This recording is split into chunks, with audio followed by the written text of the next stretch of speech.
Ni Naia Fernandez naiz, genero alorreko kidea eta berdintasun planen arduraduna. Eta orduan, negoziazio kolektiboaren barruan, berdintasun planekin elan daukagun estrategia eta jarraitzen ari garen bidea azaldu nahi dut gaurkoan. Historikoki, sindikalismoak ez du genero aldagaia kontuan izan bere egitekoan. Eta horregaitik, sarritan negoziazio kolektiboa eremu neutrotzat hartu dugu.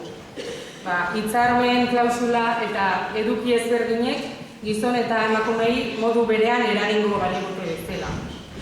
Badakigu ere, tradizionalki sindikalismoak langile klasearen interes orokor baten izenean hitz egin duela edo interes orokor bat defendatu duela. Baina, badakigu ere interes hori ez dela neutroa izan eta langile klasearen erdia ordezkatu duela.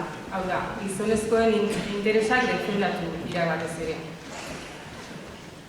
Horregaitik, badakigu gaur egun ditugun hitzarmenetan, gai honen inguruko edukiak ageri direnean edo klausulak ageri direnean, hauek izaten dutela gehienetan izaera deklaratibo gutxa, ez? Hau da, legeak dioena errepikatzen dutela.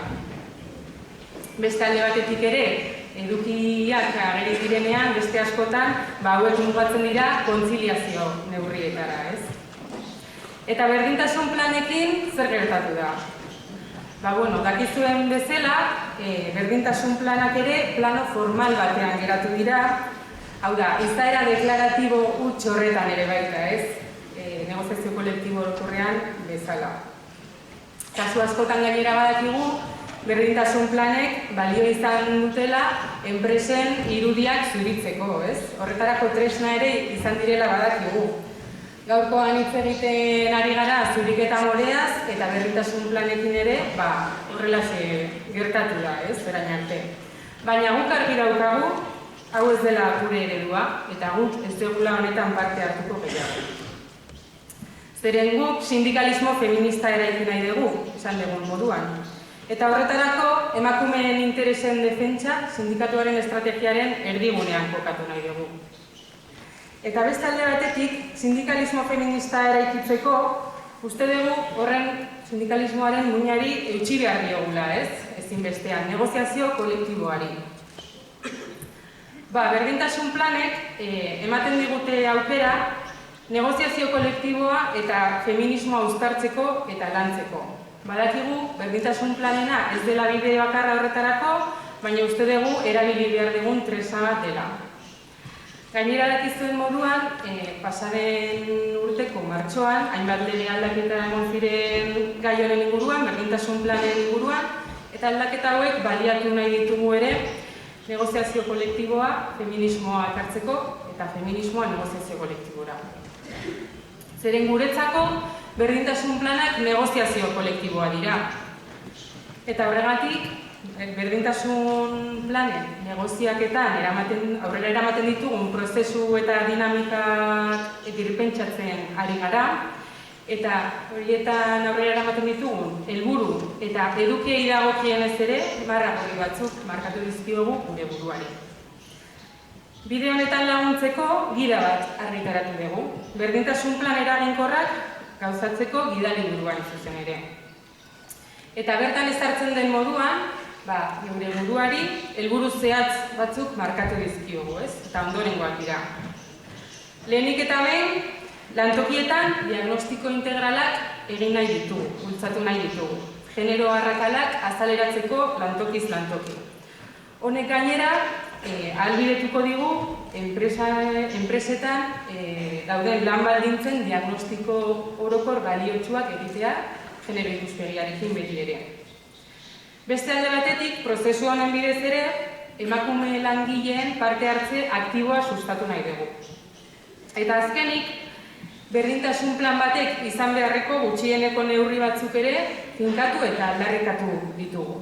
Eta zeintzuk dira gutxieneko neurri hauek?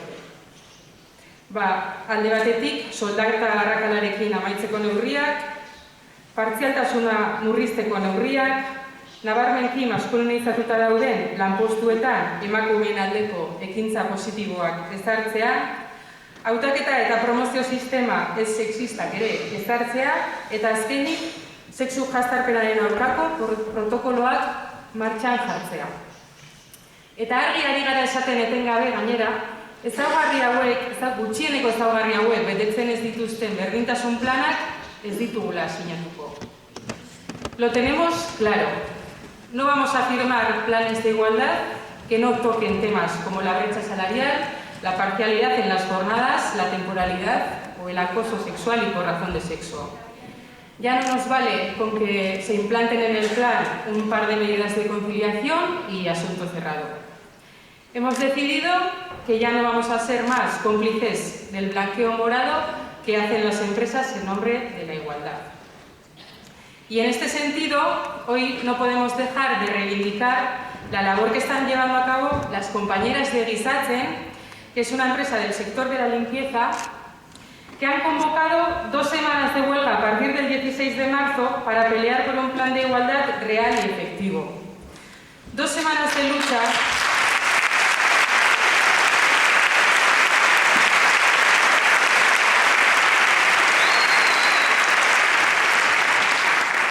2 semanas de lucha para conseguir un plan que recoja mejoras en las condiciones laborales de las trabajadoras y específicamente en cuanto a parcialidad, temporalidad y brecha salarial.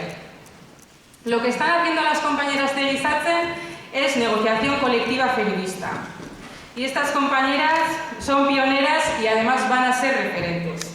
Así que estamos con vosotras al 100% y mucho ánimo.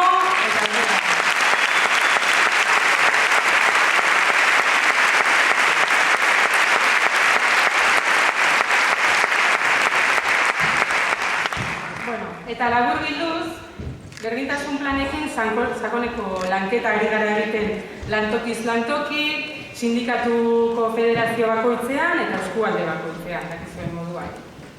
Eta badakigu eskuartean daukagun erronka hau potoloa dela, baina postu aldi berean beharrezkoa eta irmoa da. Sindikalismo feminista eraikitzen jarraitu nahi dugulako. Eta zalantzarik gabe bide honetatik aurrera goaz. Eta amaitzeko, negoziazio kolektibo feministaz ari garela, azken aldian elan ere oso garrantzitsua izaten ari den gaia soldata arrakalarena da, eta gai horren inguruan egiten ari garen lanketa eta jarraitzen ari garen estrategia hobeto azaltzeko, Ane Zelaiari emango dio hitza, zerbitzuak federazioko arduraduna. Beraz, mila esker eta